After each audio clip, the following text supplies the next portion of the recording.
Faly miarabantsika rehetra indray a ny lohahevitra faharoa ao anatin'ny fanabeazana fivoarako no resantsika de hoe ny vina sy ny tanora, ny vina sy ny tanora.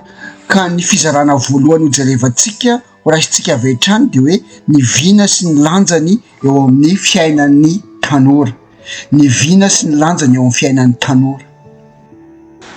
Raha falitana tsotra, ny vina de ny sary mazava sy mahateo ty zay narafitsika ao an-tsaitsika mikasika ny ho avy tiatsika hitranga ao amin'ny fiainatsika, zany hoe l'image du futur. Azo lazaina zany ny vina hoe drafim-panorenana ho an'ny fiainatsika na plan d'architecture ho an'ny fiainatsika. Ny vina no mitaridalana atsika amin'ny fanorenana fisina mivelatra sy mahomby eto an-tany ka manome atsika tondrotram-piainana mazava ary mampisy lanjany sy dikany ny ezaka ataotsika rehetra. Ny vina no mandrisika sy mampazoto atsika hampijoro ho avy mamiratra amin'ny alalan'ny fanovana nofinofintsika ho tanteraka mainga avy amin'ny asa mivaingana sy voalanjalanja. Ny teboka voalohany ho resantsika de ny vokadratsiny tsy fisian'ny vina eo amin'ny fiainan'ny tanora anankiray. Ny tsy fisian'ny vina mazava eo amin'ny fiainan'ny tanora dia azo oharina amin'ny fiainan'ny olona anankiray mpanana jamba zay mitsapatsapa ao anatin'ny aizi-pito. Rehefa tsy fantatra mazava ny tanjona hitodiana, ny tiana ho tratrarina, ny dingana tsirairay zay atao, zany hoe ny chaque pas, de lasa tsy azo antoka hoe hitondra makaiza. Ary ny fanapahan-kevitra rehetra zay raisina de lasa feno andrakandrana ary toa lasa kitohitohy ny betsaka.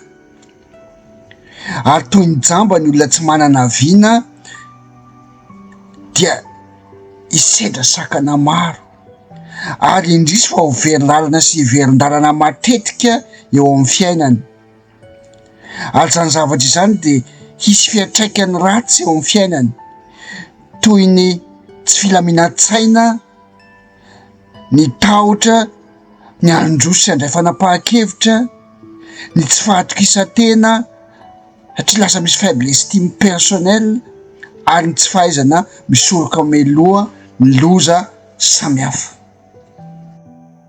Azo tsoriny fa ny tsy fisian'ny vina no mahatonga ny fahatrana azo laka sy ho raiky tapisaka eo amin'ny fiainan'ny tanora marobe, indrindra amin'ny resaka fandrarahana sy ny fizakantena ara-toekarena sy ara-tsosialy, zany hoe tafatoetra anatina hoe cycle-na pauvreté zany. Rehefa tsy misy ny tanjom-piainana mazava de tena ho sarotra ho an'ny tanora anankiray ny hanana zotom-po ilaina na ny motivation nécessaire ahafahany mitrandraka ireo soa fanararaotra na opportunité ara-toekarena na hampitombo ny fahaiza-manaony mba ahafahany mamorona asa ho an'ny tenany na ahafahany mitondra ny anjara-borikiny amin'ny fampandrosoana ny fiarahamonina misy azy. Vokany, ireo tanora tsy manana vina de lasa miankin-doha be fahatany, miandry tohana avy amin'ny olona avy eo ivelany, zany hoe dépendant-na aide extérieure, ary lasa zatra miandry zava-misy azo raisi-potsiny, zany hoe lasa tia zavatra body zany. Ary izay no misakana azy loatra tsy ho tafavoaka ao anatin'ny fahantrana mianjady aminy fa tafatoetra ao anatin'le hoe cycle de pauvreté zay resantsika teo.